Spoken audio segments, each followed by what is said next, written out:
शुभकामनाओं के लिए कि एनडीए की सरकार बनती नजर आ रही है। हालांकि केवल 35 करोड़ वोटों की गिनती हुई है। अभी अमिताभ सिन्हा ने बताया कि 64 करोड़ में से 35 करोड़ जब गिने गए हैं तभी एनडीए की सरकार स्पष्ट बहुमत से बन गई। भारतीय जनता पार्टी को पूरे इंडिया अलायंस से ज्यादा सीटें मिली। ओडिशा में सरकार बनती जा रही है, ओडिशा में डोमिनेट, केरला में डोमिनेट, तमिलनाडु में डोमिनेट। उसके बाद हमें कहा जा रहा है कि भाई मान लीजिए कि इश्यूज आपके नहीं काम किए। भाई अति उत्साह में क्या बोल जाते हैं अनुराग भदौरिया जी, एक बात स्पष्ट तरीके से देख लीजिए, अभी तो 35 करोड़ वोटों की गिनती हुई है और आप लोग बीजेपी के पीछे हैं, पूरी इंडिया अलायंस। अब रूबिका जी इस प्रकार से व्यवधान होगा क्या? रूबिका जी व्यवधान होगा कि आज तो कम से कम हम अपनी बात स्पष्टता से कह। एक बड़ी खबर आ रही है, 1 मिनट में रोक रहा हूं। शरद पवार दोपहर 3 बजे प्रेस कॉन्फ्रेंस कर सकते हैं। 3 बजे, अब ये कंफर्म हो गया है। बताया जा रहा है कि वो कुछ बड़ा ऐलान भी कर सकते हैं शरद पवार, और कई राज्यों के नेताओं के संपर्क में हैं शरद पवार। बताया जा रहा है कि कई बीजेपी के जो जिन नेताओं में असंतोष है उनसे संभवतः वो संपर्क में है, और नायडू को लेकर, चंद्रबाबू नायडू को लेकर भी कुछ वो क्या ऐलान कर सकते हैं, कुछ बड़ा ऐलान कर सकते हैं 3 बजे, क्योंकि वहां बीजेपी की तरफ से भी संपर्क बनाने की कोशिश की जा रही है। प्रधानमंत्री नरेंद्र मोदी ने जीत की शुभकामनाएं दी हैं, और साथ ही अमित शाह ने भी बात की है नायडू से। नायडू और नीतीश पर सबकी नजर। अमन, आज अगर किसी की बल्ले बल्ले है ना तो वो तमाम रीजनल पार्टियां हैं। बिल्कुल, ठीक है, उनको सत्ता की चाबी उनके पास है, किंग मेकर वो है। आज शहजाद पूनावाला भी 10 कॉल लगाने वाले हैं अपने साथियों को जो एनडीए गठबंधन में है, और अनुराग जी तो हाथ जोड़ ही रहे थे कि आ जाओ भैया, आपको ये दे देंगे वो दे देंगे। अनुराग जी अब रुकिए, अब वक्त है शहजाद पूनावाला का ओपनिंग रिमार्क। आप ऐसा मत कीजिए ना भाई, 234 आई है, वो अभी 291 पर है, वक्त तो देंगे ना। आप ही का नारा है ना, जिसकी जितनी संख्या भारी उसकी उतनी हिस्सेदारी। संख्या नहीं भारी है, बस 291 है। अब जगह रूबिका जी, हाँ रूबिका जी, कम से कम एक बात के लिए तो मैं धन्यवाद देता हूं अनुराग जी को और उनकी इंडिया अलायंस को कि सुबह से लेकर अब तक ईवीएम बिचारी को अग्नि परीक्षा पे नहीं भेजा है। तो कम से कम 4 बजे भी यदि नतीजे बदलते हैं तो ईवीएम को दोष देना, गाली देना, ये सब नहीं करेंगे ना। एक बार पूछ लीजिए, लिखित में ले लीजिए। मैं आपसे कह रहा हूं रूबिका जी, 4 बजे अगर और 30 करोड़ वोटों की गिनती हुई और स्थितियां बदली तो अनुराग भदौरिया और इनकी जमात आकर ईवीएम को गाली नहीं देगी। ये लिखित में ले ले, आपको क्यों लगता है भाई उन्होंने अब तक कुछ ऐसा कहा है? शहजाद अभी तक तो कुछ नहीं कहा, अब तो सहर्ष स्वीकार किया अब तक नतीजों को, तो अभी आगे क्यों आपको क्यों ऐसा लग रहा है ऐसा होगा? वो तो स्वीकार कर रहे हैं अब तक के नतीजों को, ईसी, ईवीएम, डीएम सब बढ़िया काम कर रहे हैं।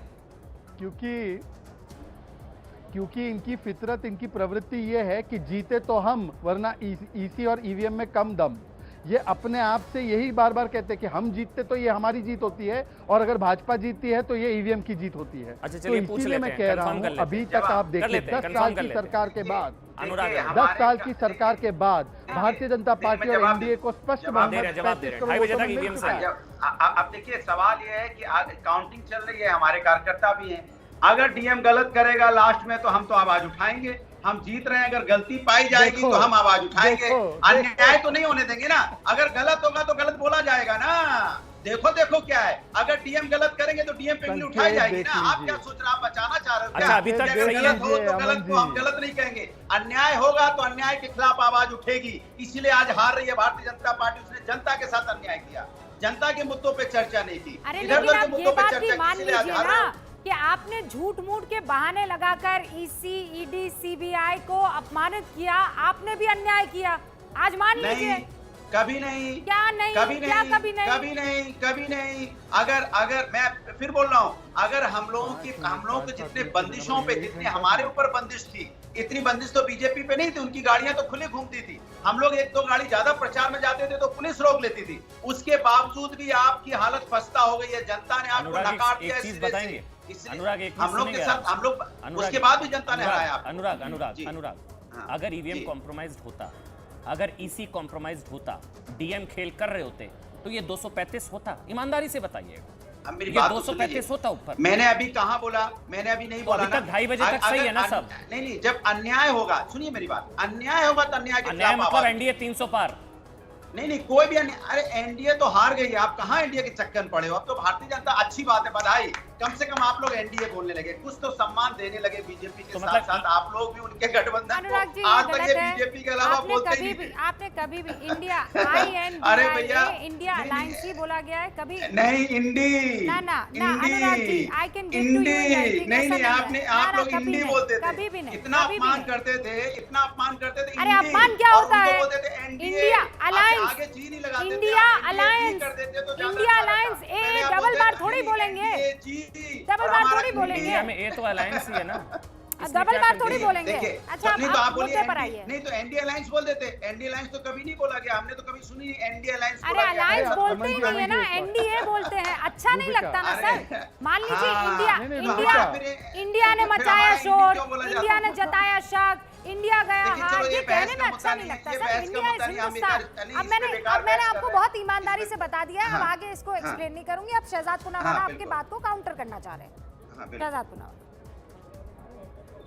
रूबिका, आपने इंडी बोल दिया इंडिया को, तो इनको इतना बुरा लगा, ये भरपेट गालियां ईसी और ईवीएम को दे रहे थे और आज ईसी और ईवीएम के पूरे नतीजे को स्वीकार रहे हैं। पहले अनुराग को बोलो कि यदि आपको माफी मंगवाई है तो खुद माफी मांगे। पहले इतने दिनों तक क्या चल रहा था ईवीएम और ईसी के खिलाफ? जवाब दे दो। कितनी बार कोर्ट गए, अच्छा कितनी जवाब बार दीजिएगा। प्रेस वार्ताएं की, ये आंकड़े कितनी बार स्क्रीन कहा पर कि है, ये सब जो ये है इंडिविजुअल जब आंकड़े हैं। बीजेपी 236 है, पिछली बार 303 थी, तो एक बड़ा नुकसान है वही बीजेपी को। 303 से 236, ये मतलब बीजेपी अपने दम पर, एनडीए की बात नहीं हो रही यहाँ पर। अमन, अब तक जो नुकसान हुआ है वो जरा जल्दी से दर्शकों को बता देना चाहती हूँ मैं। राजस्थान में बीजेपी को 10 सीटों का अभी नुकसान होता हुआ दिख रहा है। इंडिया अलायंस को 10 सीटों का फायदा है। और इस वक्त एक बड़ी खबर टीडीपी की तरफ से बड़ा ऐलान हो गया है, एनडीए का साथ नहीं छोड़ेगी तेलुगु देशम पार्टी। चंद्रबाबू नायडू 9 जून को एनडीए के नेतृत्व में सरकार बनाने के लिए उनके साथ कदमताल करते हुए नजर आएंगे। एनडीए का साथ नहीं छोड़ने का फैसला टीडीपी की तरफ से कर दिया है। तो क्या करेंगे शरद पवार 3 बजे प्रेस कॉन्फ्रेंस करके? क्या अब सबकी निगाहें होंगी? क्योंकि दावा किया जा रहा है कि नायडू जी को शायद उन पर दौरे डालकर इधर कर दिया जाएगा, लेकिन ये तो उम्मीदों पर पानी फिरता नजर आ रहा है। एनडीए का साथ नहीं छोड़ेगी, ये क्लियर कर दिया है टीडीपी ने। और ऐसे में मैं अपने साथियों से पीसीआर में कहूंगी कि वो जो 3 अलग अलग फॉर्मूलाज थे, ये टीडीपी अगर मान लीजिए नहीं है और जेडीयू साथ में रहता है, तो क्या 272 वाला आंकड़ा इंडिया गठबंधन क्रॉस कर पाता है कि नहीं? विवेक श्रीवास्तव भी हमारे साथ यहाँ पर बने हुए हैं, शहजाद पूनावाला भी और अनुराग भदौरिया जी। अनुराग जी, ये तो गड़बड़ हो गई, टीडीपी ने तो कह दिया नो सर, थैंक यू, ये फॉर्मूला आ गया। ये देखिए फॉर्मूला नंबर 1, टीडीपी अगर साथ होती तो ये तो आप खत्म कर दीजिए, क्योंकि टीडीपी ने अभी हाल फिलहाल की बात कर रही हूँ, कह दिया है कि हम नहीं जाने वाले हैं किसी और के साथ, हम रहने वाले हैं एनडीए के साथ। ना फॉर्मूला नंबर 2, देखिए अभी भी इसमें भी टीडीपी है। अगर इसको ऐसा करें कि टीडीपी अभी हटा दीजिए आप, अगर हम नहीं, टीडीपी फिर नहीं हटा पहुंच देते हैं सकते। तो 284 में से नहीं 216 पहुंच माइनस कर दीजिए तभी 272, ये वाला फॉर्मूला। अब ये वाला इसको नोट फॉर्मूला करिए, जो है, 233, हाँ 14 जेडीयू, जेडीएस 2 बीजेडी और अन्य। अच्छा ये अन्य सारे जोड़ दिए, अन्य सारे के सारे अगर 21 के 21, वैसे अन्य 18 बच मतलब ये है गए, कि तो टीडीपी 272 के इन आसपास एनी फाइट है। Case, Vivek, TDP in any case अगर नहीं आ पाती है, नहीं आती है, जो कि कह दिया है कि हम तो नहीं आ रहे, 9 जून को हम जाएंगे एनडीए के साथ, फिर तो हो गया, खेल नहीं हो पाएगा। और सभी लोग प्ले सेफ कर रहे हैं, मेरा ये मानना है। राजनीति में अभी एक तो काउंटिंग का थोड़ा सा समय भी बाकी है, उसके बाद एक बार्गेनिंग की प्रोसेस, अनफॉर्चुनेटली तो भारत के प्रजातंत्र की एक क्वालिटी रह गई है, वो होगी दोनों तरफ से। उसके बाद ये पिक्चर आपको 2 या 3 दिन में ही एक्चुअल में क्लियर होकर के आएगी। फिलहाल तो सेफ खेल करके हर आदमी यही कह रहा है कि मैं जिस गठबंधन में हूँ मैं उसी में रहूंगा। 2-3 दिन लगेंगे। हाँ बिल्कुल बिल्कुल, ये चीजें this takes time, everybody is playing safe right now. 2-3 घंटे और ये 2 से 3 घंटे में तो रिजल्ट आएगा। मान लीजिए 5-10 सीट ऊपर नीचे हो भी जाती है दोनों तरफ से, आगे या पीछे, उससे बहुत बड़ा फर्क पड़ेगा, आप यकीन मानिए। ये अगर मान लीजिए अभी जो काउंटिंग बाकी है विवेक, उसमें आप यहाँ पर नहीं थे, अमिताभ मौजूद थे और हाँ, मैं सुन शहजाद रहा ने था उस बात उनको। को दोहराया जी, कि 30 अभी मैं वही कह रहा 64 हूँ। करोड़ लोगों ने वोट डाला Exactly, है। exactly. अभी तक काउंटिंग 30 करोड़ की हुई है, देखिए, 30 करोड़ स्टिल रिमेन्स, Yes. अभी बचता है। हाँ, लेकिन क्या होता है कि जो पुराना जो आंकलन है हम लोगों का 2019 का, 2014 का और बीच में जो विधानसभा के चुनाव की काउंटिंग भी जो हम लोगों ने एनालाइज की है मैंने कई बार, तो उसमें नॉर्मली ट्रेंड तो देखिए दिख ही जाता है। हाँ। अब होता क्या है, जो बाकी का जो आना है रिजल्ट, उसमें आप ये मान करके चलिए मैक्सिमम 5 to 10 सीट्स का उलटफेर ही होता दिग्विजय है। सिंह बोल रहे हैं, सुना दीजिए दिग्विजय सिंह जी क्या मानते हैं, क्या कारण रहा जो इतने अंतर से अभी आप पिछड़ रहे हैं? सबको पहली बात तो मैं बधाई देना चाहता हूँ मल्लिकार्जुन खड़गे जी को, जी जिनके नेतृत्व में हम लोगों ने, कांग्रेस पार्टी ने बेहद अच्छा प्रदर्शन किया है। और सबसे ज़्यादा बधाई मैं दूंगा राहुल गांधी जी को।